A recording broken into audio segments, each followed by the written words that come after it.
Hello, everybody, and welcome to the very first episode of Pop Talks, a podcast that we are recording in JPM Comics. I am Andy. I'm Jason. This is a podcast that's been in the works for a long time, and by a long time, I mean since August. We've talked about it about 3 times, Yeah, and three. I've edited some stuff on my phone, and here we are. It's long wild ride to get here. Yeah, So many late nights. Yeah. So so many conversations for about 2 minutes. yeah, close to 2 minutes, most of them. Yeah. Well, I guess that explains this episode if it doesn't go well. Yeah, right, exactly. Which it will go amazingly well because it's gonna be great. I mean, we're here where the vibe is, here where the magic Yeah. happens at JPM Comics in Glendora, California. I Which watched is I watched Rocky movies to pump myself up. I have nice, confidence. I nice. have That's a great confidence. idea. I didn't even think of that. Yeah.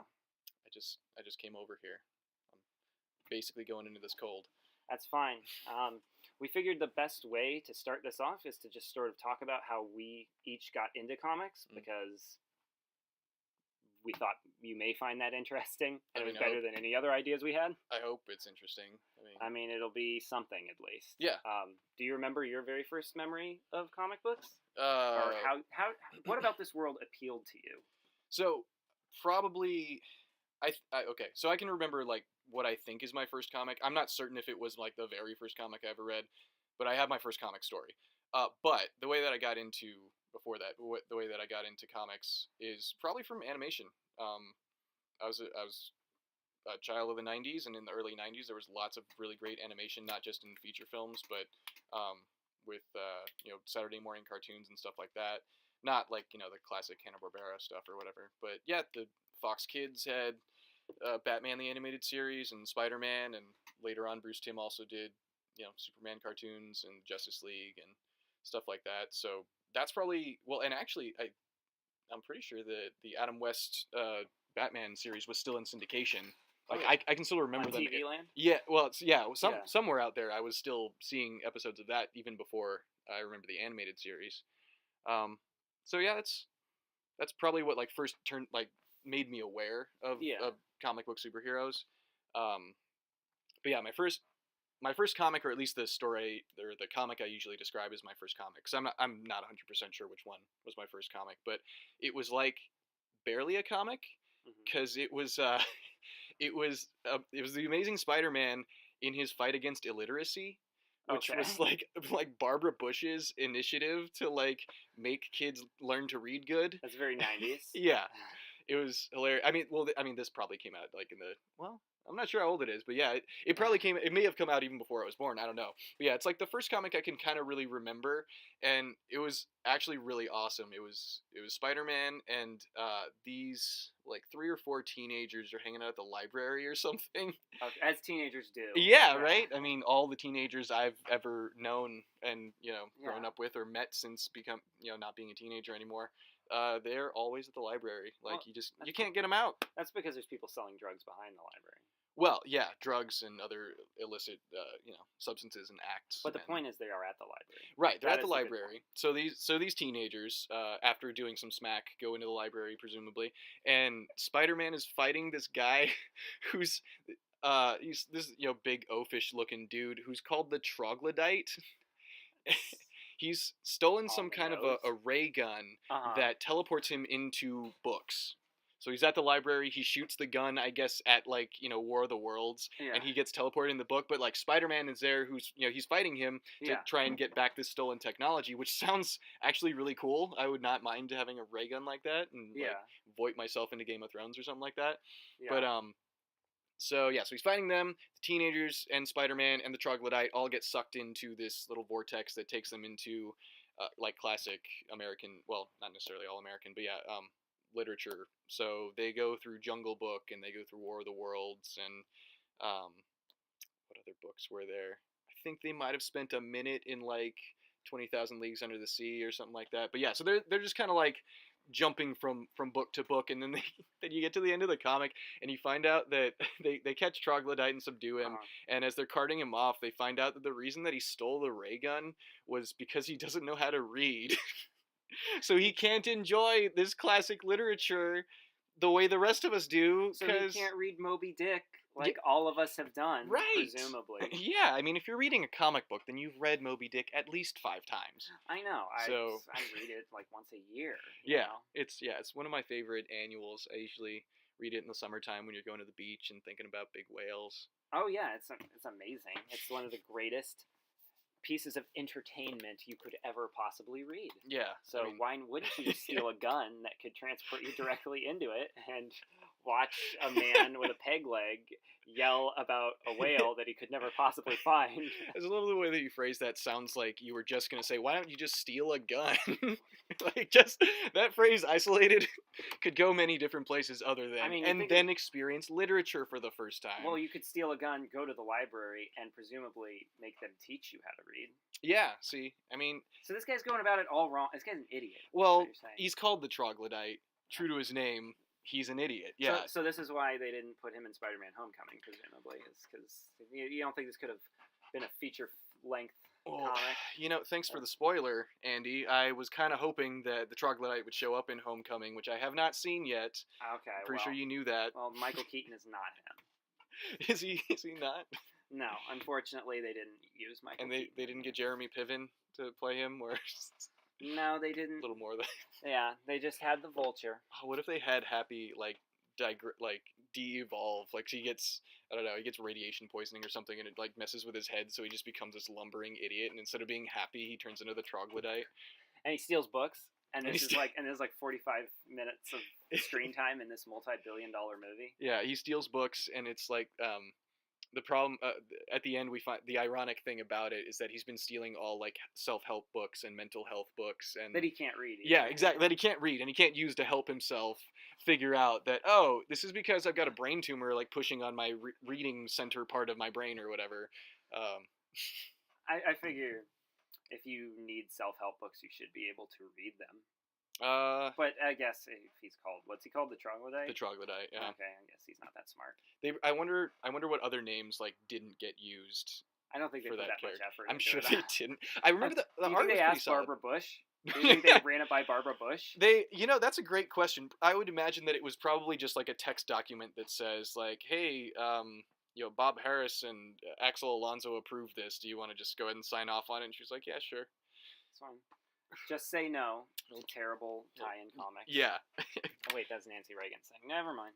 Oh, yeah. Yeah, I'm pretty sure it was Barbara Bush. It could have been Nancy Reagan, but I don't think so. I'm pretty sure it was, Nancy Reagan was the one that was all anti-drugs. Yeah. With that All-Star cartoon characters cartoon. You probably have no idea. Yes, I have. You do? Okay, yeah. It was just Michelangelo. There was the Ninja Turtles, but it was just Michelangelo. Right, yeah, yeah. Like, all, like, repurposed animation that already existed. It was like the Cartoon All-Stars or something, I think was the title of it. But yeah, it was an anti-drug little like 30-minute cartoon. I watched the hell out of that. It was so great. It's just, I mean, hey, I watched the hell out of the Power Rangers Christmas special, so it's fine. There's a Power Rangers Christmas special? Or a Christmas episode, I would imagine. Which one? I don't remember. It's from Mighty Morphin era. I'm sure I've seen it.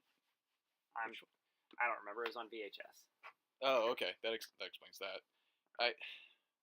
I mean, there's probably been a few of them. Do you remember what happens in it at all? No, I just remember there being like Garland around there. Okay. Around the set. The juice bar and community center. Yeah, the youth center. All I remember from it. I was not a Power Rangers kid. I was so a Power Rangers kid. But my intro to comics is not as amazing as yours. I just got not a giant, but a stack of comics from my dad because he was a sports kid.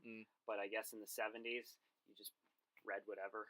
Okay. He couldn't read baseball cards, I'm assuming. So he had this small stack of DC comics from the 60s and the 70s that he would read me every night before I went to bed. And he'd read them to you? Yeah. There's just I was like 2. Well, yeah, but I mean, 2 and 3. Well, yeah, I wasn't questioning your like ability to read or how old you were. I was illiterate until 10 years old. Yeah, I wasn't sure how old you were, but I was about to become the Troglodyte. Well, I was more asking because I was curious as to like how does that go? Like, would he describe like panel movement or like, and then Batman is leaping onto Blockbuster and he says, "Rah, I've got you now." You know, like I got to imagine he was probably making up a lot of it, not even reading it. I think he's probably just like, and then Batman does this, and then Batman does that, and because I'm a kid and I'm stupid, I don't know. But that was what kind of fired it off. And then I remember getting the VHS tapes of the Superpowers cartoon, which were from the 60s. Mm-hmm. You know, the Meanwhile in the Hall of Justice. I mean, that's Super Friends, but it's Yeah, the same well, era. I was gonna say, and there's a distinction. It's not the Super Friends. It's Yeah, the it was Super not the Powers Super cartoon. I would not be as big a fan. I would probably not be a fan of comic books at all if my introduction to them was the Super Friends. Yeah. Just saying that. Probably not. Yeah, but I remember getting them. There was Superboy, Superman, Batman, and Aquaman. Okay. And he would bring me one home like once a month or something, and I watched the living hell out of those VHS tapes. Mm-hmm. It was like the greatest thing in the history of the world to me. Like, it totally captured my imagination in a way that, like, Teletubbies didn't. That's really for the best. Yeah, I mean, my point is, like, all the kids my age were watching, like, Blue's Clues and Teletubbies and all that, and I was watching, like, 60s Superman cartoons. That's awesome. Yeah, and then once I got, like, a little bit older, like 3, 4, 5, I remember specifically the 3 VHS tapes I had. I had Batman 89, and then I had Superman 1 and 2. Okay. And after that, I was gone. Yeah. And it was the rest of my life was set after I watched those, because those are amazing movies. Yeah. Yeah. And especially, like, if you're a kid and you watch the first Christopher Reeve Superman movie, I don't care what anybody says, your mind will be blown. Yeah. Doesn't matter. Doesn't matter if you've grown up on an iPhone. Doesn't matter if you've grown up watching Captain America throw Chitauri through buildings and Thor fight the Hulk in a gladiator ring. You show a kid Superman the movie at the right age, it will blow their mind. Yeah. It's a perfect movie. I mean, you will believe that a man can fly, right? I mean, presumably he's not just falling with style. He's flying. Presumably because you're young enough not to know what special effects are. Yeah. I believe George Reeves could fly. So if I believe George Reeves could fly, I could believe Christopher Reeve could fly. Yeah, well, but even just the fact that you know who George Reeves is, kind of puts you in a special category of human being, anyways. I had the VHS tape of George Reeves Superman episodes too. Okay. And I remember watching him and going, "Yeah, this is not the same. This is not." See, I think the only thing I ever saw with George Reeve in it was the one episode of I Love Lucy. That's a great episode. Yeah, it's like Little Ricky's birthday or something like that, and Lucy, like, I don't know, somebody pulls some strings and he shows up, and she was gonna dress up. She dressed up as Superman, and she was gonna come in from their little, like, it's not even a balcony, like, it's just it's Yeah, it's a ledge outside their apartment, which presumably is like 30 floors up or something like that. It was the 50s, man. They were worried about communism. They didn't have time to worry about falling off of ledges. They were worried about Lucille Ball's communism specifically. Yeah, they were just doing whatever they wanted. There were probably a lot of people hoping she fell off the ledge because they were like, get rid of the communism. And they also don't know what special effects are, so they thought they were really, like, actually on a building that was, Yeah. But no, as a kid, I was exposed to all this stuff from generations that way before me, stuff probably a kid my age would not necessarily have been interested in, because anybody who knows me knows I'm a giant fan of Universal monster movies. Yeah. I remember getting Frankenstein, Dracula, The Wolfman, Bride of Frankenstein, Creature from the Black Lagoon, House of Frankenstein, just all the essential Universal monster movies. I had the collection of the VHS tapes, and I watched the hell out of them. And the thing is, kids don't care about Frankenstein because those movies are super slow. Yeah. Super slow, but there was something about that kind of style of filmmaking that just really appealed to me, and it still does. I mean, those are some of my favorite movies of all time. But I think I was kind of integrated into comic books through stuff that maybe kids my age weren't necessarily even interested in. So maybe I kind of had a prerequisite. Maybe I was just born with, like, just a natural love for this stuff. Well, what I think is really remarkable about that is that, like, I think that a lot of people that are into the stuff that we're into today, whether or not they're whether or not they have kids or they plan to have kids in the future or whatever, like, a lot of them will say, like, you'll hear them say every once in a while, like, yeah, man, when I have kids, they're gonna watch, watch Batman animated series and Batman Beyond, and they're gonna watch the Spider-Man cartoon and X-Men, and, like, they say stuff like that, and maybe they'll be right and they'll have kids and that's what they'll show them, but, like, the fact that actually, I mean, I don't know how old your parents are. That's probably even a little bit before their time that they would have even been aware of, like, the 60s cartoons and stuff. I don't know, but that's... Yeah, they were born when those were coming out. Yeah, those would have already been dated. That's not necessarily what they were raised on, but you know what I mean? Like, a similar thing where it's like there's this, like, historical artifact that they used to get you into this stuff, as opposed to like, oh, what's happening now in animation or in comics. Yeah, They're like, no, let's go back a ways and show him like an earlier time.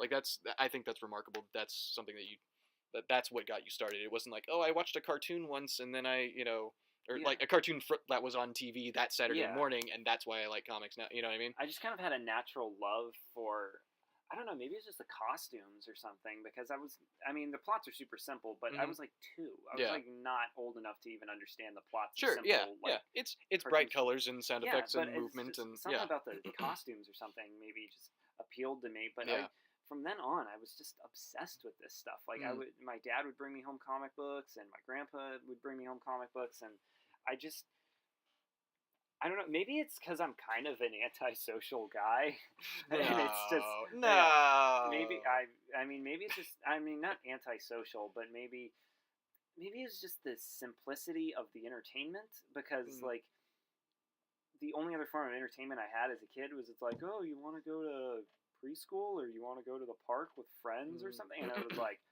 not really. It's like, what are the other options? Yeah, what are the other options? Could I stay in here where like the climate is nice and it's not too bright and not too dark? I remember my parents always telling me, like, why don't you go outside? Why don't you play outside? It's nice outside. And I was like, not really. And I would just be playing with action figures and all that. And that's just kind of how I got into it.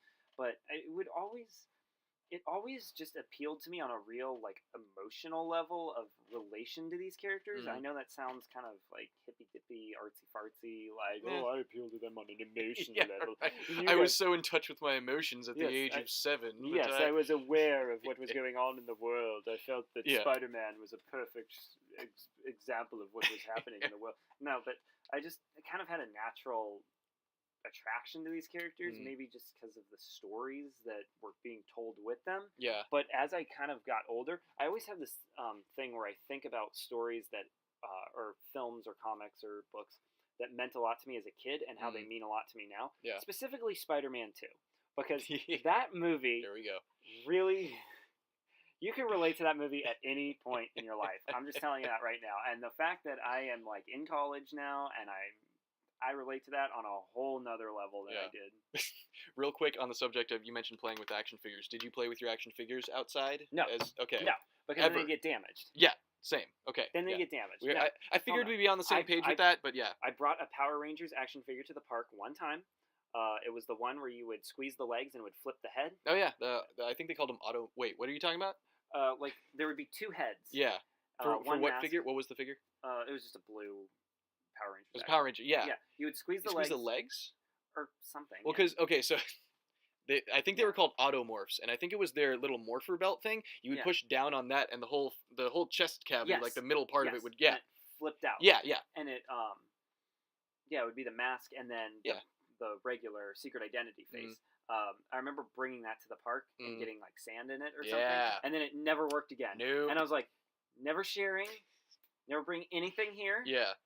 I'm just coming by myself. Yeah, like, no natural light shall touch these again. Yes, they're all going in little plastic tubs in my closet. Yeah. I'll never touch them again. Same. And maybe, I don't know if we're the weirdos or if we're the normal people, but yeah, like I had a neighbor kid that he was like 2 years younger than I was, and we would hang out and play all the time, and we'd like get our, like, he had plenty of action figures, and we would usually just kind of share his when I was over at his house playing. Yeah. But like, I didn't even want to bring my toys over there, because like his were just strewn about the yard, and he'd leave them in the flower bed or whatever. Like, they were just, a lot of them were just trashed, which is fine for him if that's the way he wants to treat them. But like for me, I was like, I'm not gonna bring my toys. I keep them really nice. And they're cool. Well, because I'm a child. I have no money. Yeah, I have no currency. Yeah. Like, I can't purchase another Spider-Man action figure. And I don't want to be that little turd that's like, oh, I broke my toy, can you buy me another? Because, I mean, first of all, who knows if you're going to be able to find that exact one again. Yeah, exactly. Depending on how old it is or whatever. KB Toys did not keep very well stocked. Yeah, R.I.P. KB Toys and all. Yes, they're better than Toys R Us. I'm just saying that right now. Ooh, when I was a kid, I liked them better than Toys R Us. But yes, same. Yeah, did you ever have that when you would play action figures with other people and they would go against the storyline of the actual characters and you would get annoyed? So, I mean, yeah, sometimes I would. But, I mean, you obviously had to have a little bit of leeway, because, like, you have to explain why there's more than one Hercules on the field, or more than one, Robin or Batman, or, like, whatever, because obviously there were tons of different versions of Batman action figures back in the day. So yeah, you did have to kind of play it a little bit loose with that. But yeah, if they went like too strongly against the actual character itself, that was a little bit problematic. Yeah, well, because it would be like, oh, well, Batman and the Joker are gonna team up, and you'd be like, oh, that's interesting. What's the motivation behind it? It's like, no, Joker's a good guy now, and I'd be like, no, he's not. This is not happening. I'm taking my toys and I'm going home. I'm gonna go home. I'm gonna make a presentation for you about why the Joker's not a good guy. Yes. And today we have Batman White Knight. So.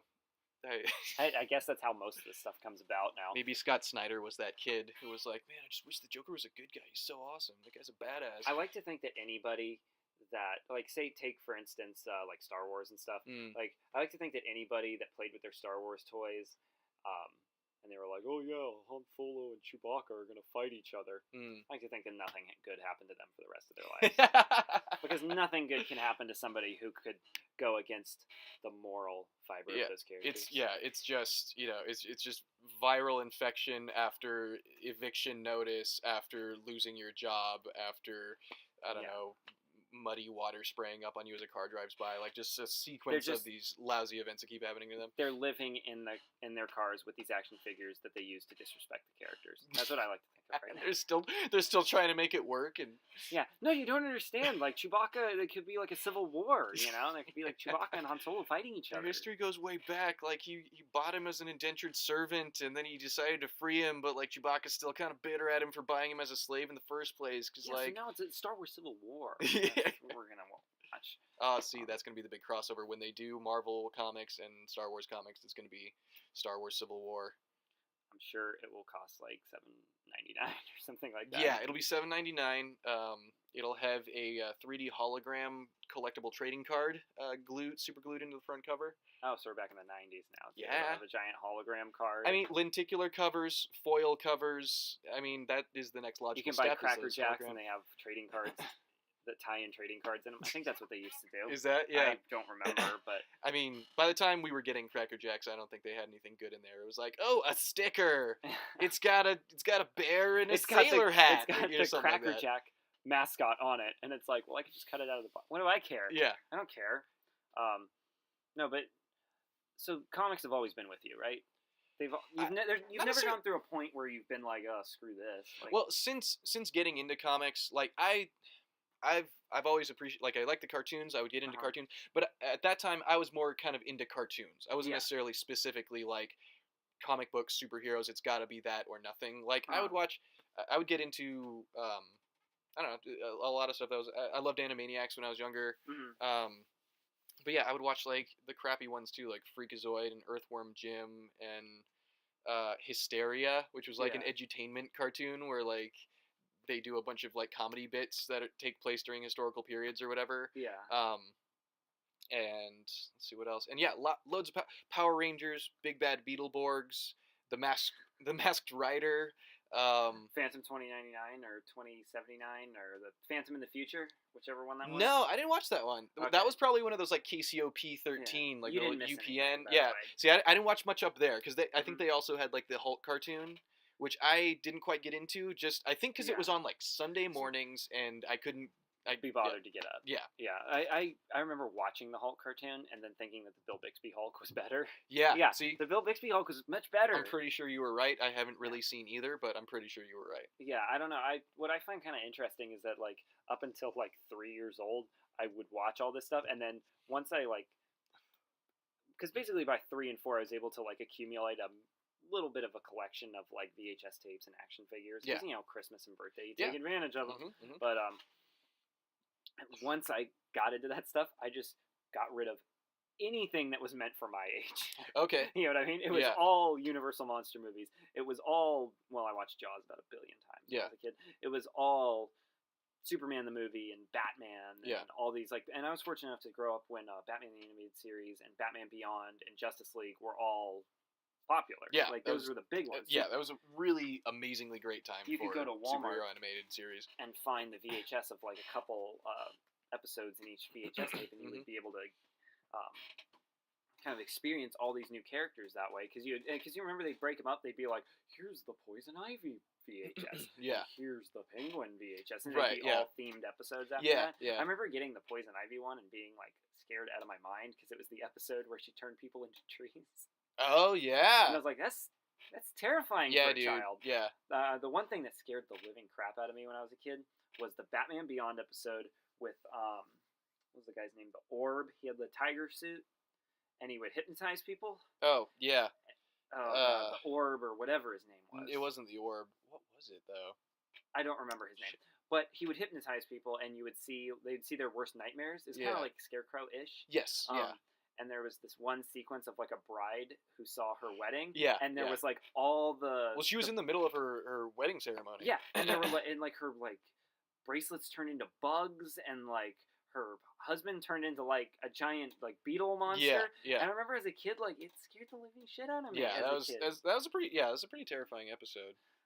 That's not meant for children. It's not. You know what I mean? It's not like these bugs were like grotesque or anything like that. They were pretty scary though. They were scary, and like the human-sized ones obviously were more frightening. Yeah. I think and also that little like hallucination that she's having, it doesn't necessarily quite end, but like she turns around like out to the city because the city is like freaking like 60-mile tall pyramids or something like that. It's like Star Wars prequel trilogy. Yeah, totally. Yeah, exactly. Yeah, they're like on Coruscant or whatever, and like she looks down and like there's a train going by or something, but it's not a train. It's a train-sized centipede, and like there's bugs flying by and stuff like that.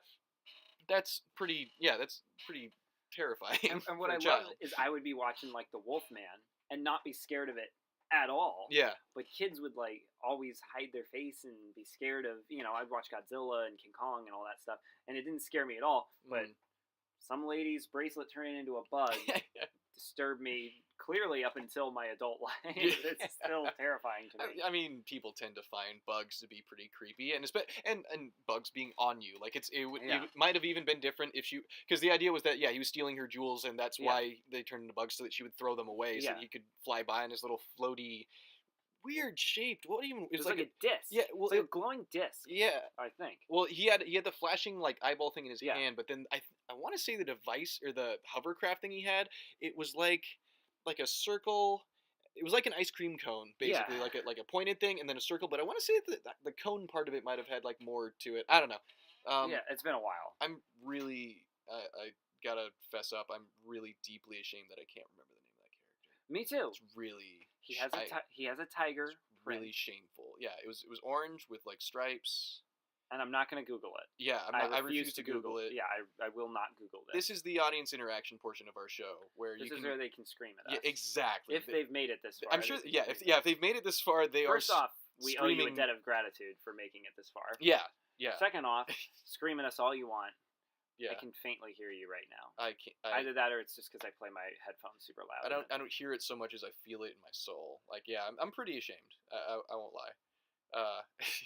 But yeah, having all those animated series was really, really beneficial. But comics, I didn't get into comics, like reading them on a regular basis, till I was probably like 14 or 15. Okay.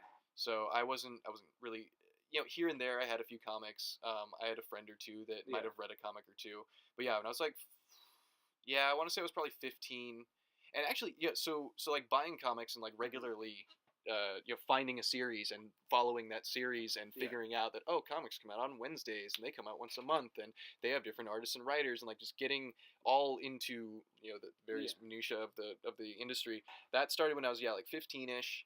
And I'm pretty sure it probably started with a friend of mine who was already really into comics taking me to my first free comic book day. Okay. So I, stocked up on a bunch of stuff, and I don't know that I even necessarily, like jumped onto series that were part of that free comic book day or whatever. But it's just the vibe of the atmosphere that did something for you. Yeah. Oh yeah. Well, and I was always one of the things. Speaking of watching animation as a kid, one of the cartoons that I watched repeatedly was there was an animated feature of The Hobbit. And that's creepy. It's a creepy one. It's good. Yeah, it's well done. It's creepy. It's nice and succinct. It's not overly done or anything. They've got Leonard Nimoy as Gandalf in that one.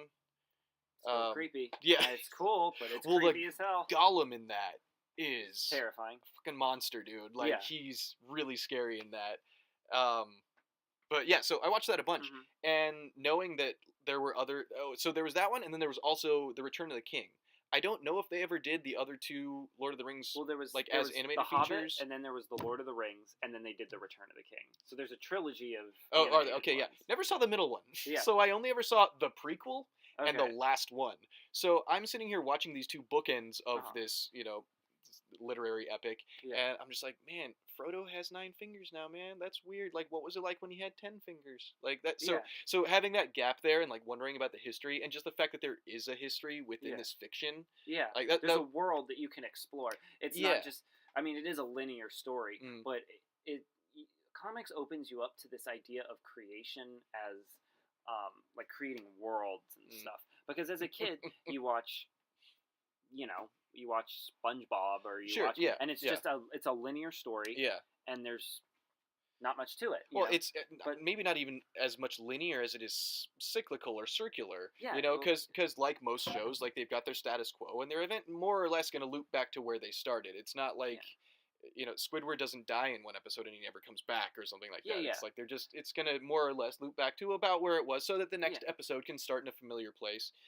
When Squidward gets put in a full body cast at the end of an episode, the next episode is not him recovering and learning to like do things while he's disabled and getting an in-home nurse. He's like, oh hey, I need to go to physical therapy. Could you give me a ride? Yeah, so that we never see Squidward's bedpan get changed. Yeah, right.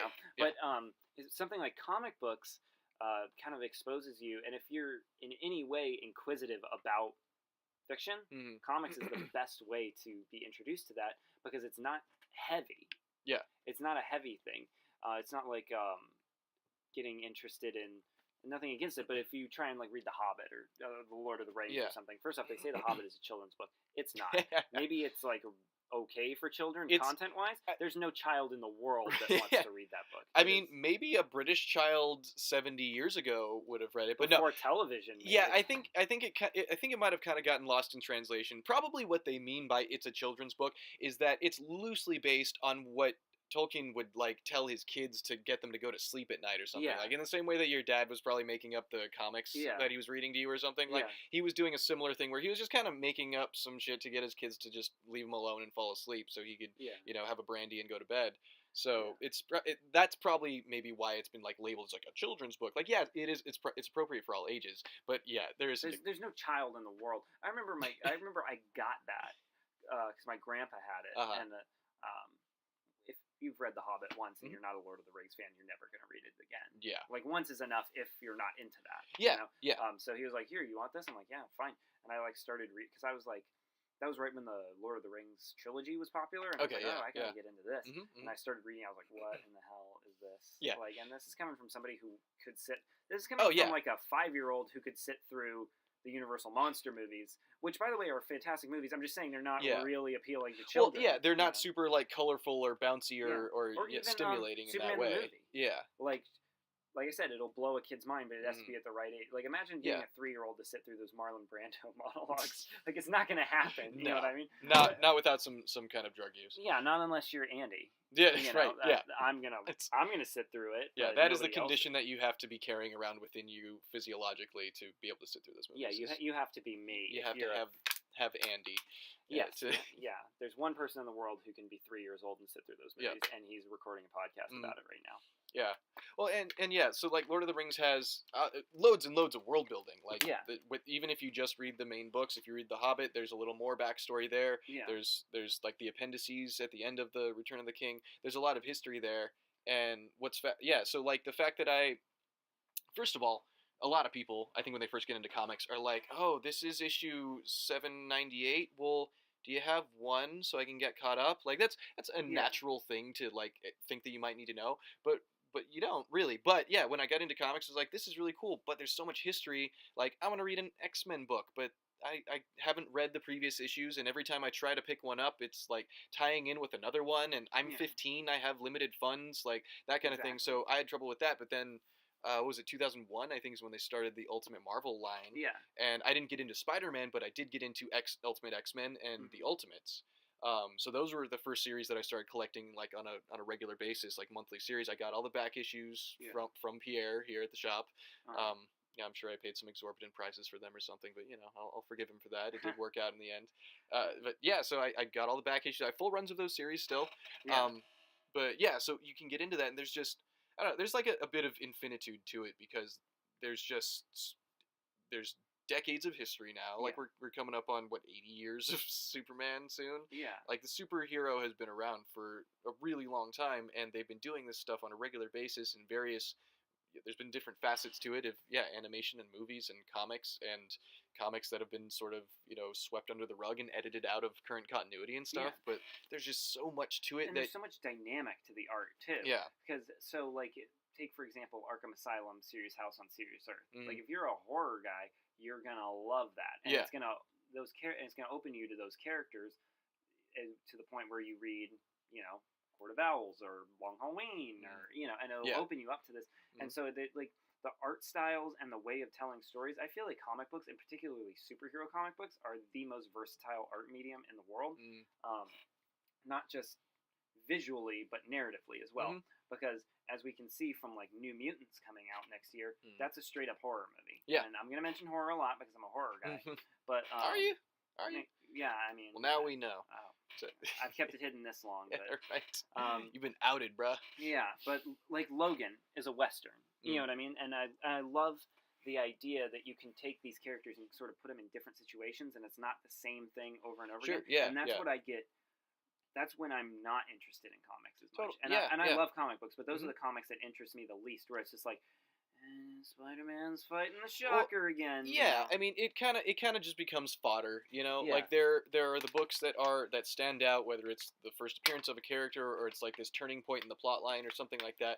But yeah, for the most part, it's the cyclical, circular SpongeBob thing, where like it's gonna kind of more or less land about where it was when this whole thing started, kind of thing. But when they can say it will change the Marvel universe forever and mean it, that's like, oh wow, yeah, they really did do that. Like, there's only 198 mutants now, or as a broad example, or Captain America's dead. I mean, he'll be back in a year or something, but he's dead for now. Yeah, exactly. I mean, something that's pretty significant happens where it's like the next issue you read will be different from all the issues before it. And you have this history with these characters, so the point when it does change, you're like, oh, this actually matters to me. Yeah.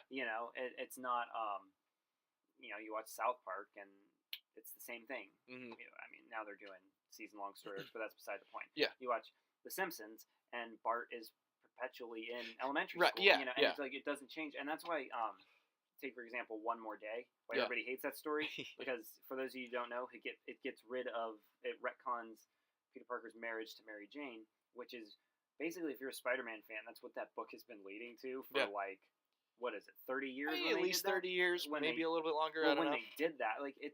What's fascinating to me about comic books is watching these characters sort of change over time. Right. That's what I like about the Dark Knight trilogy a lot. Is it's sort of is the Dark Knight trilogy is I've heard people describe it as sort of like an Elseworlds thing, and that's the best way to describe it. Is it's like, let's see what would really happen if this guy tried to fight psychopaths and like in like illegal ways and stuff. Yeah. And that's what interests me about. That's what I feel is most interesting about the best comic book adaptations, and the best comic books themselves are the ones where you get to watch these characters change over time, and they don't go back to a status quo.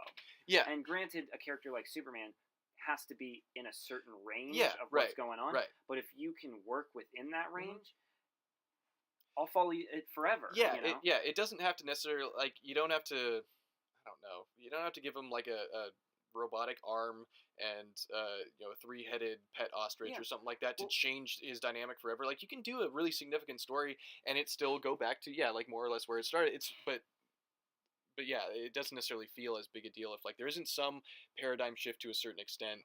Like there's some of the best stories don't necessarily like drastically change the overall history of the character forever. Not at all. Like Superman Brainiac is a great example where it's by Jeff Johns and Gary Frank, but it's it's basically a retelling of it's a retelling of Brainiac. Basically, it reintroduces Brainiac, and it's Jeff Johns doing his Brainiac story, and it's a kind of I don't mean this in a bad way, but it's kind of like a typical Superman story where Okay. it's like, oh, the invasion, and Superman's going to stop him and stuff.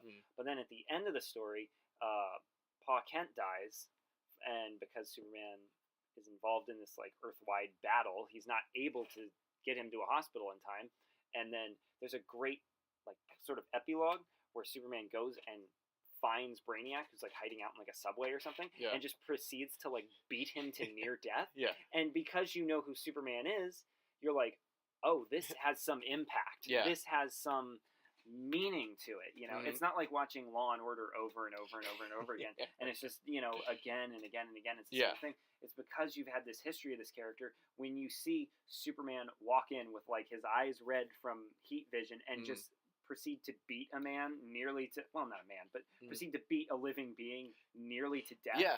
You're like, this has significant impact. Right, you know? and it wouldn't have that impact if you didn't have decades and decades of the status quo with which we're familiar. So yeah, you kind of, it's like, well, it comes and goes in waves of exactly, what you need to change, yeah, you know? it does, eventually it's going to feel a little bit repetitive or possibly even redundant, but yeah, without that as the background, without that much, without establishing the character and his personal beliefs and stuff, his code of conduct and stuff like that to such an extent that it's like, well, yeah, Superman never kills, like he does, and he doesn't lie, and a bunch of stuff like that. If you don't repeatedly show that, then when you go outside of those bounds and you do something like, if you didn't already establish that this is how he always is, it'd just be kind of like, oh, well, I mean, that's not that big a deal. Like every once in a while, like remember back in Action Comics 198, he does this, and you know, like you remember in Man of Steel, he snapped a man's neck. Yeah, exactly. Yeah, you have to lay that foundation, which takes decades apparently.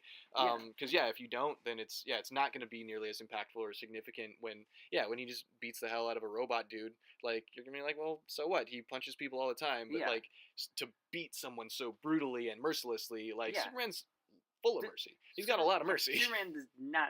The whole reason Lex Luthor is a great villain is because Superman is such an idealistic person. Yeah, you right, know? right. That's the whole reason Lex Luthor is such a great villain, is because he can take advantage of Superman's morals and ideals to the point where he is able to succeed in some way. Yeah. When Superman really could just launch him into space if he wanted. Right, exactly. You kill can just him. like punt him into the sun if he felt like it, but he believes in humanity enough that he's gonna let this dude keep making the same mistakes over and over again until he learns from them. And Lex Luthor takes advantages of the hero's flaws, and that's what's interesting to me about comic books is they create these really solid characters. There's a reason these characters have endured, and it's not just because of a cool costume. You know, I mean, it helps.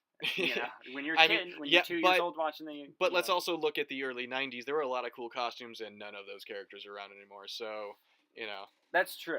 That is a good point. But what I like is that comics establish really solid characters. I think some of the best characters in fiction ever created are out of comics.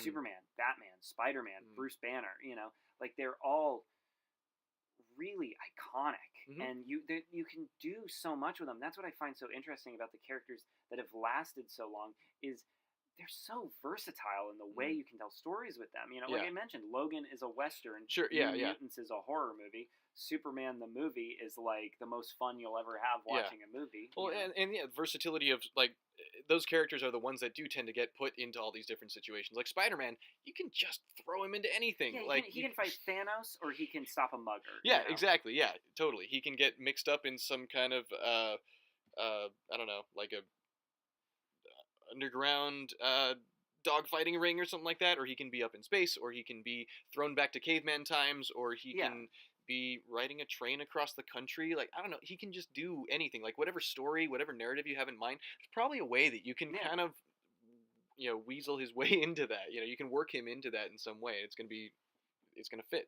You know? Yeah, the characters are what keep it going, because think about, and I'm not saying this in a bad way, but think about how many iconic stories there are weighed against how long these characters have been around. You know what I mean? Yeah. Like, there's a much higher percentage, volume-wise, of stories told with these characters than stories that have lasted. You know what I mean? So it's the characters themselves that drive them. You know what I mean? Because there's a reason we keep coming back to these comics. Because, like, any comic book fan will know, you lose a lot of knowledge out of your head. Like, you'll read something and you'll enjoy it, but just from the sheer volume of stuff you ingest mentally, sure, yeah, you will forget and stuff. yeah. It's the character that brings you back, not because you're like, oh yeah, I remember I read Superman 192 or something, and that was such a fantastic issue. You know what I mean? He walks out the door and he goes to the left, not to the right, to the left. Like, you know, these minute details. That's versatility. Yeah, that's versatility and storytelling right there. Yeah.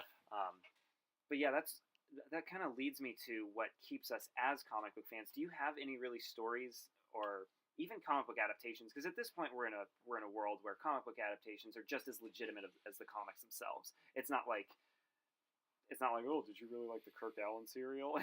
Superman. Do you have any stories or comic book adaptations that really like resonate with you, that you've really internalized and like changed you? Or I mean, adaptations. So like movies or TV shows or video games or comic books themselves. It doesn't matter. Yeah, I mean the comics. Yeah, I mean there's some comics that have definitely impacted me, but not as much like the superhero comics. Like there's some that I really like, and they were kind of the avenue to other stuff that I found a little more interesting or a little more challenging, or kind of like maybe change your perception of reality or something like that. Like one thing that that I was just thinking about a minute ago is that really fascinated me when I was getting into comics was the idea that we're getting this little 22-page window into a parallel universe, and it's a smaller amount of time, and it only happens once a month.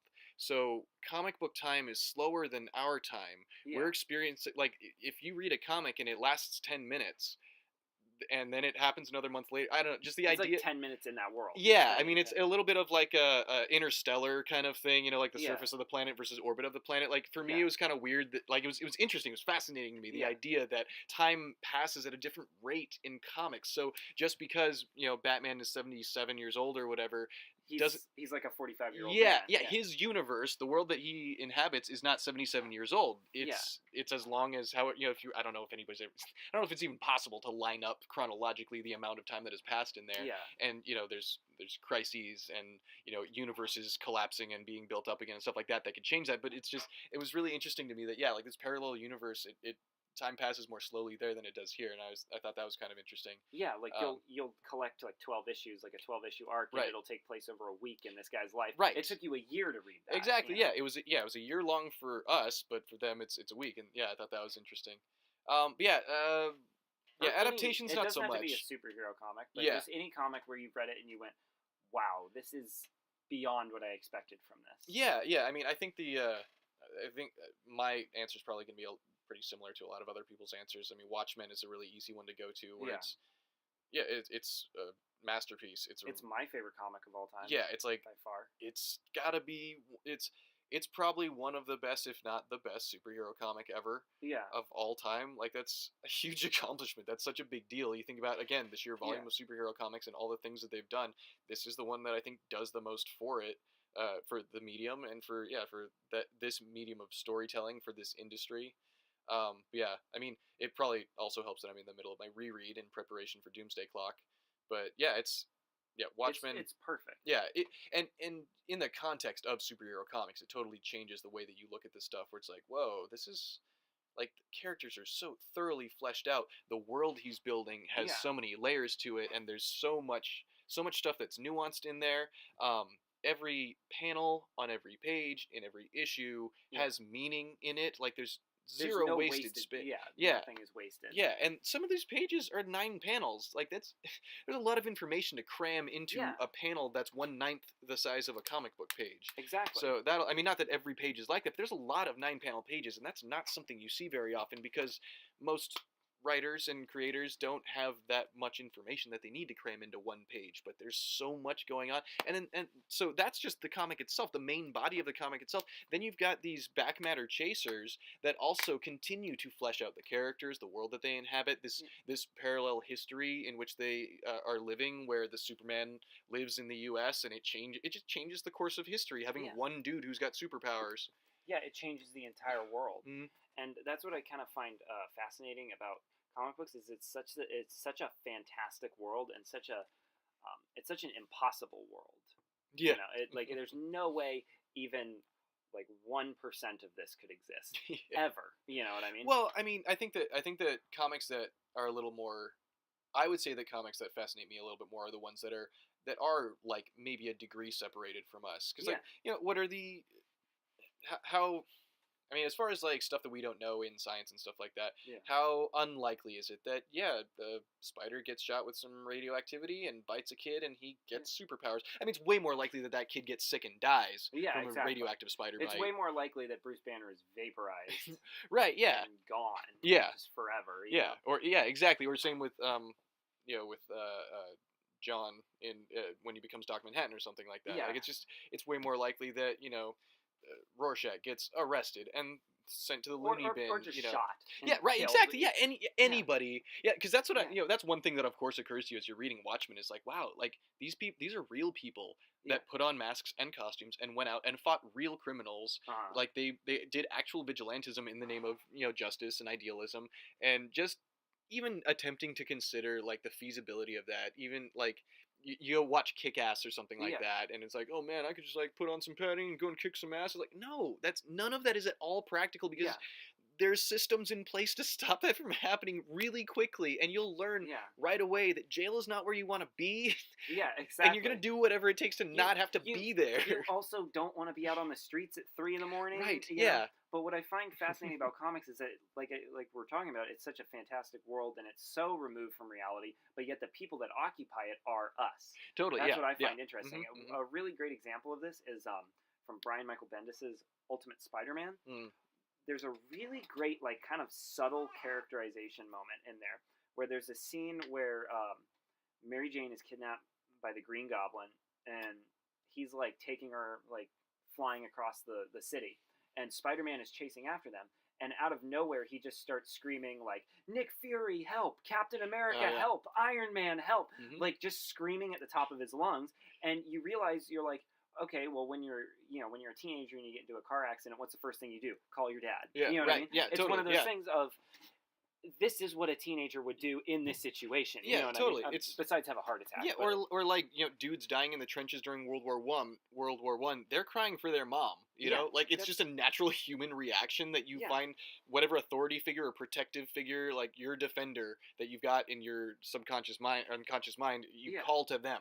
Yeah, you know? And that's what I love about that little panel. Like I'm sure there's a lot of people who have read that and they've just totally like skipped over it because it just doesn't resonate with them in the same way. But I read that and I go, yeah, that's exactly what I would do. I just love the idea of a kid who's like 16 years old and he's been doing this for like 2 months and he's barely been getting by. Yeah. And now the worst possible thing, because like this girl is going to be dead because of him, and the only thing he can think of to do is scream for like an authority figure like Captain America, and that's what I love. There's a great Peter David comic, Hulk comic, where it explores the difference between the Gray Hulk, Bruce Banner, and the Green Hulk. Okay.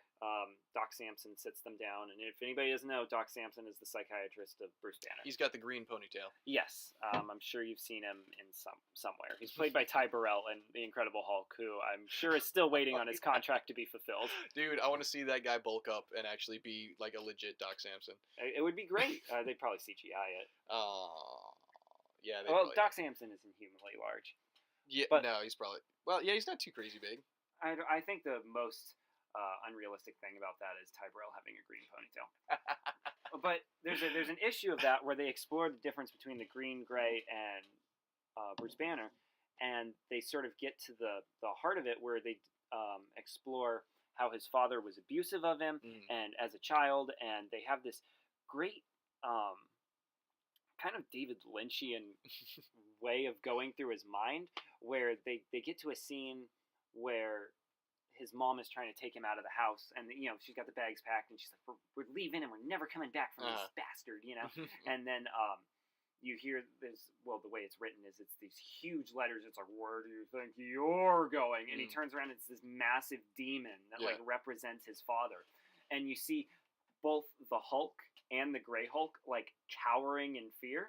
And what I love about that is it kind of illustrates, and this is the reason why the Hulk is one of my favorite characters of all time, is people are like, oh, he's just a rampaging monster. It's like, no, Bruce Banner was like abused both physically and emotionally, mostly emotionally, honestly, as a child, And what he did is, instead of lashing out, which you can't do when you're a child, he just repressed all those feelings, and it sort of created this like alternate personality that was let loose after he was hit with, gamma radiation. Yeah. But what I love is that it's not a rampaging monster. It's any time you've ever felt embarrassed or humiliated or like you were worthless, or any moment that sticks out to you, like as you're trying to go to sleep and you go, oh god, oh that was embarrassing, that was cringeworthy. Those things that keep you up at night. Imagine if in that moment you were given the strength of the Hulk. Like that's what's interesting to me about the Hulk is it's like basically a child lashing out at the world. You know? It's definitely to a certain extent like a wish fulfillment thing where it's like, oh man, if that bully just kicked sand in my face at the beach and embarrassed me in front of those girls, boy, if I could just punch him through the chest. Exactly. It's the same thing. But what I love about it is, as a child, you kind of get into these characters because you're like, the Hulk will throw tanks around, and but then as you get older, you kind of understand why it is this way, and that's what's interesting to me about comics is it's able to appeal to both the childlike side in you, and the adult side in you. Right. Yeah. I think that a lot of the more impressive comics that I've read, especially superhero comics, I should say, that they'll address the things about it that are a little bit silly and definitely a lot of fun, but not necessarily something that you take really seriously maybe the first time you glanced at it. And they'll look so much deeper. You get that with people with Grant Morrison's Animal Man, with Alan Moore's deconstruction of the superhero in Watchmen. Jeff Johns does that a lot, where he'll pick the whole character apart and see what makes it tick and see what works and what makes it stupid and how you can make something that seemed stupid before seem like dark and terrifying or super relevant, or make it make sense. And that's what's kind of fun, I think, is that these things when they first started, it was just fantasy stories that were just kind of out there, and they weren't necessarily trying to make it, oh, this could happen in the real world, but in a more modern culture that wanted stories that actually made a little more sense. They weren't kids anymore, and they weren't just kids that were reading them. There were older people, people that either grew up reading these comics and their tastes were maturing, but as your tastes mature, you want something that maybe makes a little more sense than, a group of teenagers with attitude fighting against space aliens and mutants that are, attacking Angel Grove, just because they're evil. But wait, no, what's their motivation? Are they trying to take over the Earth? They're trying to destroy the Earth? Did they just hate these 5 kids? They're evil. You gotta fight them. Okay, that's not enough for me anymore. So to get into how does this make sense? What can we? How can we flesh this character out a little bit more and make a little more sense to a more modern, more mature audience? And it's kind of cool that they've continued to evolve with time. Where you can get to a movie like, I bring it up a lot, but like Logan, where it's like, yes, there's some really great action sequences in it, but that's not an action movie. It's all about this guy and his daughter that he didn't even know about, and his relationship with his surrogate father. As I'm watching that movie, it actually reminded me a lot of Little Miss Sunshine. I don't know if you've ever seen that one. I but actually have not seen Little Miss Sunshine. It's I mean, some of the broader strokes of that movie are the same thing, where it's like sort of there's a road trip involved with this sort of unlikely family unit that they kind of find themselves through sharing adventures together. They grow closer together. It's a fairly typical story or whatever, but it was just so bizarre to be thinking of Little Miss Sunshine as I'm watching an X-Men movie. It's so drastically different from any other I haven't thought of other movies like that are while I'm watching a superhero movie before. That's the first time anything like that has even happened. And I think that speaks to some of the quality and the out of the box thinking of Logan. And then that's what appeals to me about a lot of superhero stories is that when you get to the heart of them, they are for adults, because they are such inherently silly concepts, or a guy has a green ring and he can fly through space. He can make anything happen with this ring. It makes little light objects, and that's how you get movies like Green Lantern, because there are people that don't understand them, where they think the core concept is what hooks you. The actual characterization is what keeps you there. You know what I mean? Okay, Swamp Thing is a really cool idea, a guy turned into a swamp monster and everything. The best Swamp Thing stories aren't action stories. A lot of them are introspective, real absolutely character studies. And that's what I find interesting about a lot of this stuff. I mentioned Spider-Man 2 already, but what I like about that is I find that to be one of the best character studies ever done in the history of film. It really does focus on Peter Parker, and if you watch Spider-Man 1, it's a great movie, but it is I mean, I know people don't have their. I love it, but Spider-Man 1 is a very typical superhero movie. It's like origin, this, that, and it's just done really well.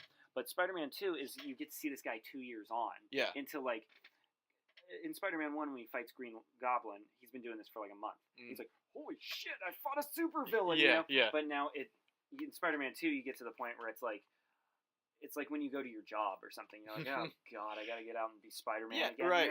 And that's what I love about it is it's a very small story. It's very small scale. You know, I guess the city's at risk at the end. And when is the city not at risk? Yeah, that's how it always goes. I mean, we're always on the edge of oblivion. If it's not pollution, it's Doc Ock. Yeah, exactly.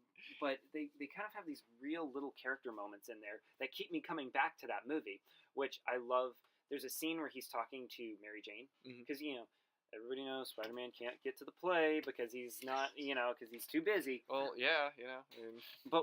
But what I love about it, he gives up being Spider-Man and is like, life is better. Like they have that little whole raindrops keep falling on my head sequence. I don't know if you remember. Yeah, no, I remember that. Yeah, it was great. But his life is better. Like he's getting his homework done. He's getting more money. Like they even have little scenes where he's walking on the street and like girls are looking at him. That's you know, right, a little bit different. He's got more confidence. And then he's like talking to Mary Jane after he makes it to her play, and in the context of the film, she's getting married, and they're walking, and he's just kind of subtly saying like, do you not want to get married? Are you really sure you want to do this? And then just out of nowhere, he says, do you want to get some chow mein? Like that. And she says, do you think just because you saw my play, you can talk me out of getting married? But what I love about it is this is a guy who has, like, spent 90% of his life just beating up dudes. You know what I mean? And I love that it's just kind of like this, like, desperate line that he's going to throw out there. Like, it's almost like a high schooler thing where it's where it's like, we ate lunch once, we're totally dating. You know what I mean? It's sort of like a guy who his mind is so focused on other things that he's like, do you want to just get dinner together, you know, as an effort to like stop her from getting married? You know what I mean? And that's what I love is it's such a human thing. I'm just using that as one example, but it's such a human reaction. Like when you're super busy in school and you don't have time to be focusing on a lot of this stuff, you're like, you try and like speed up relationships or something like that. It's like, but it's told on this grand scale where it's like beating up Doc Ock on a train. Right. You know what I mean? Yeah, exactly. Like what for the rest of us would be like, oh, I got a flat tire. That's why I didn't make it to the play. It's like, no, I was stopping jewel thieves and I was beating up dudes in the street, you know, because they were shooting at cops and stuff like that. That's like Batman: The Dark Knight trilogy. I think that's a really great kind of character study. I know there are people who are like, oh, Bat-Bale is kind of skinny compared to Batfleck or whatever. Oh, Batman. There's no way you can't watch those movies and not appreciate that on some level. And another thing that I think is notable about the Christopher Nolan Batman movies is that so far what we had seen was Tim Burton's take on Batman. He kind of pulls you into the comic book world, and then Schumacher took it to a whole other level and just drags us all kicking and screaming into his neon lights and black lights and bat nipples and everything. But yeah, again, drags you into his idea of what the Batman comics are like or what they're about or whatever. And then Christopher Nolan's like, oh no, I'm gonna see what would it be like if Batman were here now. Like what would he realistically be doing? Like how could he actually make this work? What are some, you know, not necessarily that like everything in it is, you know, scientifically accurate or something like that, but it's just the idea of like, no, let's set it in the real world and let's see what we can work with and you know, flesh this out a little bit. And let's see what it really does to the psyche of this guy. Sure, and there's a reason people are like, oh, in that trilogy he only fights like 4 villains and stuff, and it's like, yeah, because if you're doing this in real life, that's really all your mental capacity could handle. Seriously, before you just go crazy or you just like kill yourself. Right. You know what I mean? I mean, not that I said Batman should have killed himself, but you get my point. Just like, a real life, real life superhero is gonna have a lot of like deep psychological trauma beyond the childhood tragedies that most of them already have. And I know this is a side note, but what I love about the characterization of those movies is that they're not afraid to show Batman as a human being. In terms of, people are like, oh, the fight sequences aren't that good. There's nothing in the Dark Knight trilogy that's as good as the warehouse fight in Batman v Superman. And that may be true, but what I like about those fight sequences is that he's kind of getting thrown around the way a real human would. There's a great part in Batman Begins where he gets gassed by the Scarecrow, and he starts seeing like all these nightmares of like his parents dying or whatever.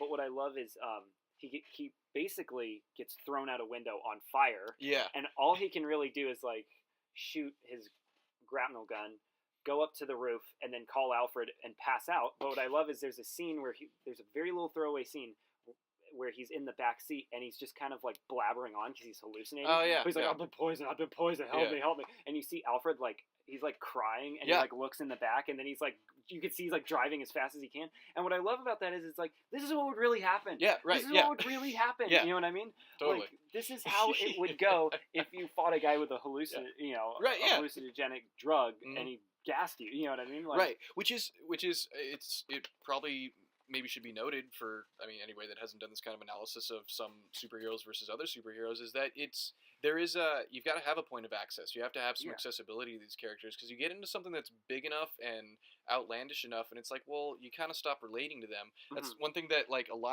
there are some even super popular characters that have been around for decades that are the setting in which their stories take place are so just different. The landscape of it is just unfamiliar enough that it just doesn't gel on some unconscious level with people that are reading it and they're not as popular. But yeah, for Spider-Man, it's like he's got a date, he's got to make the rent, and he's got to stop these villains. Well, he's probably only going to do the villains thing because those are, and that's while he's doing that, people will die if he doesn't do that. Right, exactly. Yeah, they're like higher stakes on that one thing, and he's going to make that sacrifice for himself. So yeah, he has to go, back to living with Aunt May for a few weeks until he has enough money to rent another apartment or whatever. And like he's going to make a bunch of more apologies to Gwen Stacy or Mary Jane or whoever it is that he had the date with or something like that.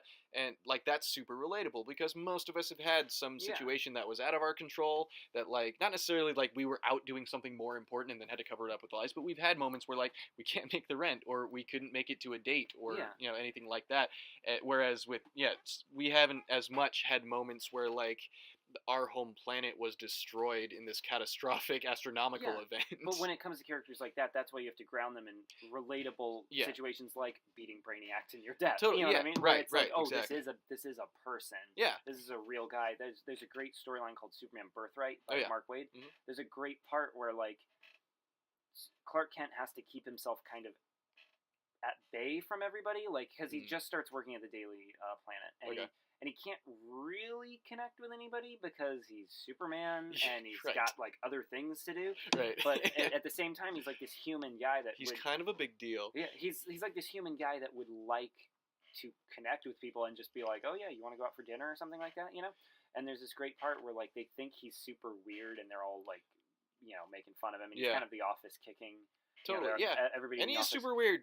But for a point, like there's a reason exactly. The reason he's super weird is because he's Superman. Yeah. So anybody that has ever felt super weird in their entire life is like, oh well, at least it's for a purpose. Right. You know what I mean? Yeah. The alienation of like, which is great because it's like this like conflict of alienation. Yeah. It's like doubly wrong. It's like this guy is like he's got loads of moral fiber. He's a great like stalwart moral guy, but also like he's gotta nerf himself enough that he's like a normal dude. He's gonna slump his shoulders and not stand straight up and be kind of wear glasses that dull his eye color. Right. Yeah. Stuff, exactly. All kinds of stuff like this just to blend in with us, just to be a part of the group to a certain extent. And if they had any idea who he was or what he was capable of, they'd be like worshiping him as a god. But he doesn't want it to be that way. So it's like like this huge injustice that's heaped upon this dude that's doing everything in his power to fill the world with more justice. And that's relatable on a realistic level because everybody understands themselves. Sure. I mean, if you don't, you have serious problems. Right. But everybody understands themselves, so it's sort of like when you're in high school and stuff, and people are like, they're lame, they're this or that. Yeah, it's like in your mind, you're like, well, I know why I'm this way. Yeah. Well, like, actually, I'm super cool, and you just don't understand. But that's kind of true. You're like, I know why I'm this way. Yeah. And I know why I'm into the things I'm into, like comic books and horror movies, not like. Everybody knows their own story, but if people like can't relate to that and they can't see you as who you are, like that's totally relatable to Superman. You know what I mean? Like that's where Superman's appeal comes from. That's where he lives, man. Like it's this existential archetypal story of like separation from other people. Like it's you know yourself, you know your own mind. You can't necessarily always communicate that to other people in a way that they'll understand and they'll be able to. Oh yeah, I'm that way with like oh you like comics. Oh well, I really like crocheting, and people think that's kind of like an old lady thing, but I just really enjoy it and it calms me or like whatever. So you can there's again this point of access, even though he's this hugely fantastical character that like we can't realistically conceive of what it would be like to be Superman, but we can conceive of what it would be like to be Superman posing as Clark Kent, where like inside that you're this like phenomenal great person, and it's just you don't have a way. Exactly, but there's no way to really accurately express that to people. It's hard to explain who you are to just to the world at large, and in a way that they're going to understand. I think that gets to the heart of like what makes good characters forever relevant, because that's something that just works. That works for Superman. Yeah. The idea of alienation works for Superman. The idea of relatability works for Spider-Man. The idea of like childhood trauma works for Batman. You know, I mentioned the Hulk already, but each character has this hook that really you relate to on a totally human level. You know what I mean? Yeah. It's like Daredevil, for instance. The human condition, yeah. And what I love about Daredevil is it's a guy whose life is continually ruined by the choices he makes, but he continues to make those choices. Yeah. Because Daredevil is like the saddest superhero of all time. Sure. Like he's had like 3 loves of his life die in his arms. Yeah. He's had one go insane. He's had his friend die. You know, he should probably just like take an oath of celibacy or something like that. Like, yeah, he's just like the saddest superhero, but he continually, because he knows, he's like, well, if I don't put this costume on, there's going to be an old lady tonight that's going to be stabbed to death in an alley or something. Right. You know what I mean? And it's like, and I cannot let that happen. Yeah, which rationally, from like a psychology point of view, it's not his problem. It's not his fault. Like, yes, great power, great responsibility, all that. He should do all he can, but like, it's not actually his problem. But he has taken it upon himself to stop things like that from happening. Yeah, which is this awesome like human ideal. Yeah, it's like this idealistic thing. It's like driving by a car wreck or something, and you just have to get out and help. I mean, most people don't. We at least have that urge, though. Like, it crosses your mind that, like, if there was something I could do to help, if I had Hulk strength and I could, that car's on fire, I could rip off the door and, like, pull the people out of it. Like, I would do that. I would feel obligated to do that because it's within my capabilities to do something like that. So yeah, while we may not have, like, whatever various superpowers that these characters have, we can at least relate to that inclination to help your fellow man and like do what you can to help those around you if it's possible for you to do so. You know? And that's what makes these characters so enduring. Yeah, is because that's never going to go away. Right. Yeah, that's never going to leave. Yeah, I mean, so yeah, there's this vast history. They've been fleshed out over this time, over all these decades, and you can tell such interesting stories with them too. Yeah, because you can, like we were saying, you can get into like the mind of these things. The best deconstruction and reconstruction of a character I've ever read is Alan Moore's Swamp Thing. Oh yeah. Because before he was just like a monster. Right. Totally. Like, he was like Ben Grimm. He was like, someday if I find a cure, I can get all these plants off me. Yeah, I can go back to being a dude and be married again. Yeah, but then they sort of Alan Moore deconstructs it where it's like, no, you're just an entity that thought he was Alec Holland. Right. You know? You just kind of absorbed his memories. Right. And this is what you're never going back to this. So it's this guy who thought. I mean, because he is Alec Holland, but he just absorbed all the memories. Right. He's not. Alec Holland died in that swamp. Right. Yeah. But he absorbed everything. So it's, and it's like, where do you draw that line of what this guy is? Right. Well, yeah, it's a little bit like that. When does the broom? Okay, so like you've got a broom, and then like I've got to replace the handle on that broom, and then it's the bristles are worn out. I got to replace the bristles, and like how many things can you replace on that broom before it's a different broom? Is it still that same broom? Like it's still your broom, but you know what I mean. If this guy thinks he's Alec Holland, he has all his memories. He is. Yeah, is he not? I mean, who's to say he's not? But he really isn't, though. Right. And over multiple issues, he kind of explores what that's like. Yeah, exactly. And that's one thing that I think it does seem to be something that Alan Moore touches on quite a bit, because you get a lot of stories from him where you've got somebody who was human and is no longer human and has had to leave that behind, and you have to kind of decide what do you take with you when you're at that stage, because Doc Manhattan is doing that. Swamp Thing / Alec Holland is like, how much of Alec Holland do I bring with me? Like, I'm not that dude. He knows he's not that dude, but like you said, he has all his memories. He still feels him. Like, he thinks of himself as that. Like, if you were to look into the mirror, he'd be surprised for a second because he'd be like, oh, I thought it was gonna be me, kind of thing. You got Miracle Man does that. It's really kind of a fun thing that he tends to do, where it's like when you evolve, when you ascend, really, not even evolve, when you ascend and you're this other being that's above humans, but maybe not quite a god, and you're looking down on it, like, how much of that do you carry with you? Like, how important is your humanity? So it's kind of a fun way for him to, like, kind of pick out a few things that are, like, that are remarkable, notable human traits or quality or virtues or however you want to describe that, and like and analyze them and then weigh out their value and stuff. Like when Doc Manhattan and Laurie, the Silk Spectre, are on Mars talking about like she's there to convince him to save the Earth from World War III, from nuclear war, and he's talking with her about it. And he's like, no, I mean humanity's unremarkable. It's just kind of this thing. It's this weird little cancerous virus thingy that's just spreading over the surface of the planet, and in the scale of the entire vast universe with all these just unbelievable things that are going on other planets, on other solar systems, and throughout the universe. They're just kind of a blip. Like they haven't even been around that long. They're not going to be around that much longer. What did they even really accomplish? All they do is just like kick each other in the throat and fight over potatoes, and like it's just like they're really just these dirty, disgusting, awful things. So it's kind of a fun thing when you have a character that is so set apart from humanity. Not that they're not human, but just that they are observing humanity from another perspective. Like those are stories that I tend to get like really interested in, is the ones that like have an analysis of humanity and like what about humanity is valuable, and what's the stuff that keeps people from hanging themselves in the morning instead of going to work, kind of thing. Like what about just day in day out mundane life is important, still miraculous. And again, that's like Superman. He is in the same boat that Dr. Manhattan is. He could leave the Earth and go do whatever he wants. As Brian Azzarello told us. He could just leave and do whatever he wants. He doesn't. He's not tied down here. He just digs humans. And he thinks we're cool. The interesting thing about that is you can tell it on this you can tell a story and examine that sort of idea of humanity on such a vast scale like that. But if you examine that in the real world, you would just be a pretentious douche. What's so special about humanity? We're not that interesting. We're just a blip. You'd be like, okay, we're not inviting you back to our Christmas party. Yeah, right. But you're a nihilist now, huh? That must be exhausting.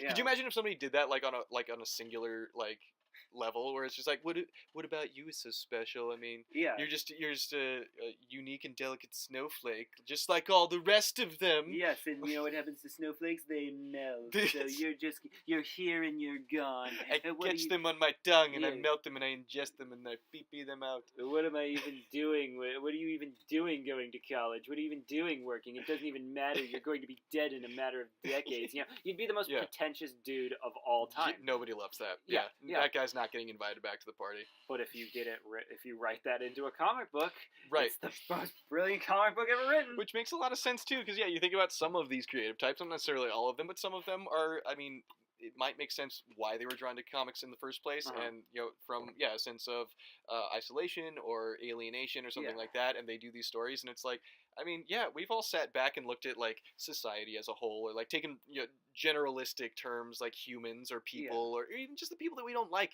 and looked at them and been like, what makes them special? Like they think they're so cool, or but they're not even cool. Or you deconstruct a person's character to the point where they're like, they're not even human. You just deconstruct every little thing about them if you don't like them, and you're just like, oh god, exactly. You're just an idiot. Vicky Pollard is really just a bully. Like she acts like she's so cool and she's doing things in everybody's best interest, but she's not. Yeah, exactly. It's exactly like that. But if you write that into a comic book, it's the most brilliant comic book ever written. Well, and it's likely to resonate with other people, which is always probably the most important thing about a story. I think is what. Getting reactions out of people and having it speak to them, and really not even just with comics, like art, generally art, like it should move you, it should make you feel something. If it doesn't do that, then maybe you've got the wrong audience, but also maybe you did it wrong. Because usually if you put a part of yourself into some piece of art, whether it's something written down or music or something visual or whatever, like it'll speak to somebody. Like people are gonna recognize that. Like it's part of our humanity that we're gonna recognize that. So, I think that's one thing that's definitely that's one thing that is really important to me in any medium, whatever I'm trying to ingest or enjoy entertainment wise. It needs to matter. In exactly. some way or another. It's got to be something that I'm like, oh, I've been there, or oh, I've had a friend who was there, or I know what that's like to a certain extent, or I can imagine what that's like. Or like anything like that you can relate to. With not necessarily with a with a 1-for-1 ratio of experience. But yeah, just like I don't know, the story of a person who cared enough about another person to help them out of a crappy situation. Yeah. Most of the time we can relate to that. And that's the difference between, like, if you take a look at, like, the Spider-Man trilogy and, like, the Amazing Spider-Man movies. Like, those are watch those series side by side, and it'll show you, like, what good storytelling and characterization is. I will have the best nap ever if I tried to do that. Okay. I've never tried to watch 2 movies at the exact same time, is what I mean. Like, I just mean compare the series. Yeah, I know. I was saying literally if I had them side by side, I'd be like, just looking back and forth. You could probably do it with the Transformers movies and not tell the difference. Oh my god. But those. Don't get me started. Put those series, like, back to back or side by side, and it'll show like just how disingenuous the Amazing Spider-Man films were. You know what I mean? Like, it's like, okay, we got to write a romance in there. We got to do this. Sure. We got to hit all these beats. He's got to be bullied, even though he looks like Andrew Garfield. You know what I mean? Yeah. Like, there's no way Andrew Garfield would ever get bullied. I don't know. He might. He's got sort of like a. I mean, I guess he's like a skinny guy, before he worked out. But and even just being like a good-looking guy doesn't mean that other guys aren't gonna punk you for it. You know, I'm like being a pretty boy or something like that. I'm just saying, like, the character they wrote would never English accent, you know, like the character they wrote would never get bullied.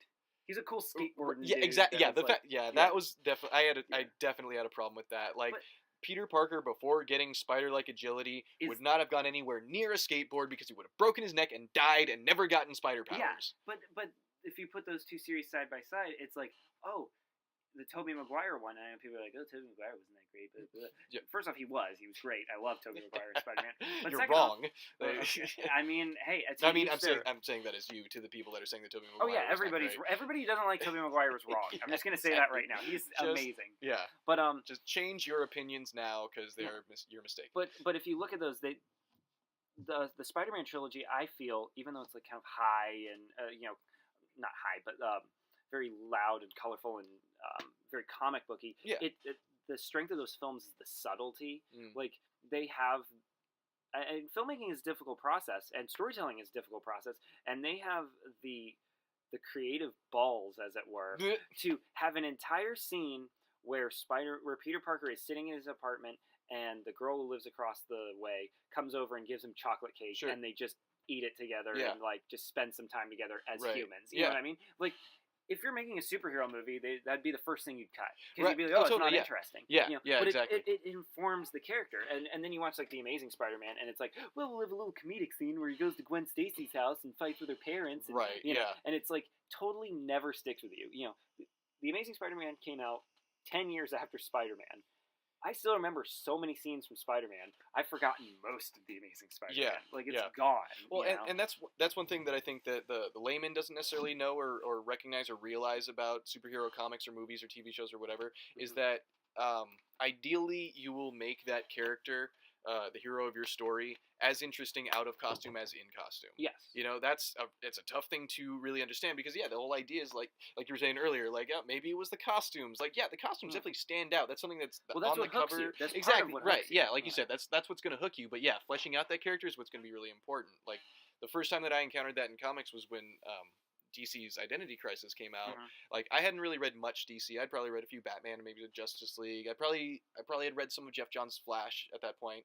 But Identity Crisis, dude. Like these are people that had shared birthdays and backyard barbecues and holidays and like they knew each other's wives and they knew each other's birthdays and they knew their likes and dislikes and hung out with each other on like a human level in the way that you might hang out with coworkers or like these were like friends, they'd made like a second family. They weren't just people that when there's a crisis we put on costumes and we eliminate the crisis and then all right guys, I'm going back to being a reporter and I'm going to go back to being working for the police and I'm going to go back to being a billionaire or whatever it is that he does. They hung out, they built relationships, they were real, and that was the thing, is like these are real people. These aren't just dudes in costumes. These aren't just the Power Rangers when they're in helmets fighting. These are like real human beings that have real relationships and care about each other, kind of thing. And that's ideally if you're writing a superhero, you want them to be just as interesting in their mundane life or when they're not wearing the costume as when they're out there, punching thugs and taking names. Well, a good example of that is Daredevil, Guardian Devil, story by Kevin Smith. Joe Quesada does the art. It is a great story, by the way. I've read it a couple times, but the thing that always sticks out to me most is the whole story is about Daredevil trying to rescue a kidnapped child, and that's the whole story. But at the end, he's left. He saves the kid, but he's like left like questioning like, why do I do this and stuff, because throughout the story it's kind of revealed that it was his fault that she was in the situation in the first place. You know what I mean? But did it again? Come on, Matt, you are making mistakes. But there is a scene where he goes and talks to Spider-Man just to kind of clear his conscience, you know, or not clear his conscience, but just have somebody to talk to. And he's like, "What's the point of all this?" Oh yeah, that's the same one where Karen Page dies. Oh. I completely forgot that. Spoilers. I'm sorry for spoiling this 17-year-old comic. Yeah, exactly. For anybody who didn't already know, yeah, now you know. Anyway, that's the one where Karen Page dies. So like he's really wondering, he's like, why do I do this? Like she died because I was Daredevil, you know, because she was like related to me in some way.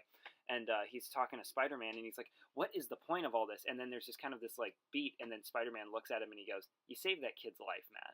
And it's like, that's the one thing that sticks out from that story to me, among all the other good stuff.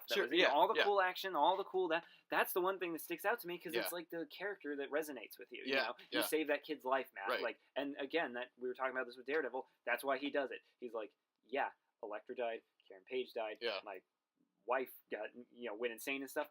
But if I don't do this, there's going to be a shop owner that's going to be killed. Right, and I mean, especially today, but for a really long time, probably throughout all of human history, I think one of the most underrated, under-recognized virtues of humans is self-sacrifice. Yeah. You know, putting, whether you want to call it the greater good or even just the good of others above your own gain.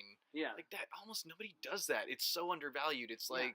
You're just looked at like you're some kind of an idiot. It's like, what are you talking? Of course you take the big piece of chicken. Like you had a chance to get the big piece of chicken. It's like, no, I got to do this other. Like I'll let other people have the big piece of chicken. You're like something as simple as that. Why but are you taking extra time to look in the back for this thing they're looking for? You know, just tell them that you don't have it. You know, which is like sometimes when when I've watched Superman the movie and I'm at my job, I'll be like, all right, I'll look in the back. You know what I mean? I'll really look though. Yeah, I'm not just gonna look in the back. I'm just gonna go back there and check my news feed and then come out and say we don't have it. Yeah, but if you multiply that by 1,000, it becomes Superman.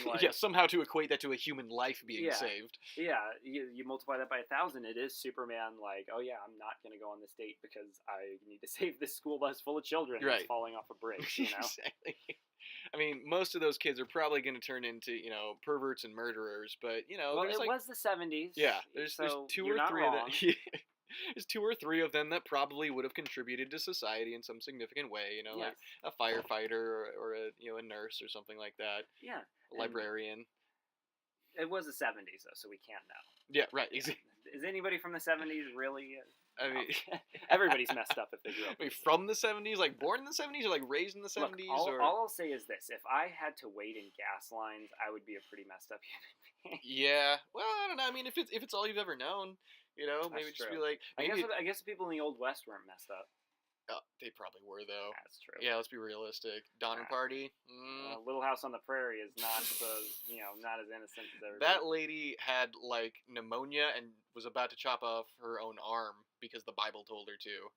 Like, I'm just saying, maybe. All right, I stand corrected. Anybody from any point in history is messed up because we all live in the world. Exactly. Yes, the world is a messed up place, but it's what you do with that knowledge that's important. And you write a great comic book is what you do with that knowledge. Right. Yeah. Exactly. Yeah. You write a great comic or a great story and hope that somebody picks it up and adapts it to a 8-episode miniseries on some streaming media and you make a nice little check and maybe it'll be good and maybe won't and maybe it'll be 13 episodes when it should have been 6. Yeah. Happens way too often. I think that generally people are starting to catch on that having 23 episodes with 20 of them being filler is maybe not the most entertaining thing and not as much worth our time. Yeah. Probably mostly because there's just so much to watch that we're all like, dude, is this going to be over soon? Because I need to get to the thing I actually care about watching or whatever. Exactly. Like we're all like prioritizing and cutting things from our list and deleting things off the DVR before we've watched them because you got to prioritize. But if you could just make it a little more succinct and tell a little more like of a poignant story right away instead of being like, oh, well, this one's going to be the funny one. Just a moment to breathe. Like, no, I don't need to breathe. I need to finish the series. Yeah, just tell the story you want to tell, Take a page from Legion and do the story you want to tell. God, yeah. Legion, I mean, best best comic book adaptation so far, and I'm not even like an X-Men guy that knows anything about the comics. It's just one of the best shows that's come out that's been based on, even loosely, on a superhero comic, in my opinion. I mean, I haven't had a movie or a show that really quite compares to just what that show did. It's another one where they focus on the character, and there's no fights. There's none of that. Yeah, I mean, there's fights. There's a few fights, yeah, but they're no, sparse, and it's not like a fight every. Purpose. Yeah, exactly. It's not like a fight every episode or anything like that. Like they don't have to have the Walking Dead gimmick of like some new and inventive way of killing a zombie or something like that. Yeah, it just tells the story. Yeah, and when violence is called for, they show some violence, and they don't even always show the violence. Sometimes they just show the aftermath of it, and you're like, what happened here? Exactly. Yeah. And in order to wrap this up, what time are we at? Okay. Wow, you are a hero if you've been listening this long. Just to wrap this up, you would say that the things that really do stand out from comics that keep people going are relatability and inventiveness. Oh yeah. Finding a new angle on something that's been, because I mean, you could say that all the superhero stories have been told, even the greatest ones, but like there's. But then Legion comes out. Yeah, exactly. Yeah, then Legion comes out, and there's an infinitude to this medium that like there's just you could always do something. You could do the same thing again, but slightly different. You just have to find the right angle. Yeah. And not be afraid to do something new. Right, yeah, exactly. Like, don't be afraid. I mean, if you have to set it in a Elseworlds or a parallel universe or whatever, that's fine. But yeah, the fact that they can take a 9-foot-tall talking cabbage and make him this, like, elevated, ascended being that looks down on, that's like a avatar for the Earth. Like, that's probably not what they were thinking when they first made the Swamp Thing. They were like, what do we even call this dude? I don't know. He's like a swampy thing. Yeah. Oh, yeah, I like that Swamp Thing. Cool. Like, they weren't thinking about him being an avatar for the green, like the all living things on the Earth or whatever. Like, they're just like, this is a cool-sounding thing. He looks like a monster. Great. Perfect. That's what I think about it, is that any stupid concept can be the greatest concept of all time, and Alan Moore's Swamp Thing proves that. Oh yeah, that is the coolest, like the most well-written comic. Even stuff like the Sandman. If you put it on paper, it's like the dumbest thing ever. It's like, it's like the guy who puts you to sleep at night. Yeah. But here's how he relates to all of humanity. Yeah, all of humanity and imagination and dreams and all of human history and stuff like that. Yeah. So essentially what we're saying is if you want to get into comics, you have to start thinking about really, really high concept humanity, and you really have to be introspective. Well, I'm kidding. Right. Yeah, exactly. You need to really analyze yourself. No, yeah. You need to be really introspective to watch a big green guy punch a big dragon in the face. Yeah. Well, and for the most part, I think that similar to the way that comics have built themselves up to be able to do these, more elevated concepts, you do have to wade through the not great stuff. Like you can start off with the fight against illiteracy comic, and then eventually you can build your way up and like, okay, that was a pretty good superhero story, and that was a good fight scene. Okay, this is a little more sophisticated, and like there's a ladder you can choose to climb if you want to see what the medium of pictures and words can really accomplish as far as like making you feel things and making you look at the world in a different way and stuff like that. Yeah, there are comics that do that. If you want to stay amongst the stuff that's familiar and flashy and exciting and sensational, that's also great too, because there's a lot of great stuff that has come out and is still coming out. But yeah, it's certainly a multifaceted medium, and I love it. Yeah, and I do too. Yeah. Is that where you want to end this? Yeah, I think that sounds fine. Thank you to everybody who listened. Thank you for listening. Yes. We will be back, and it will be better than this. Probably. We hope. In all likelihood. Yes. We'll see you next time. Signing off.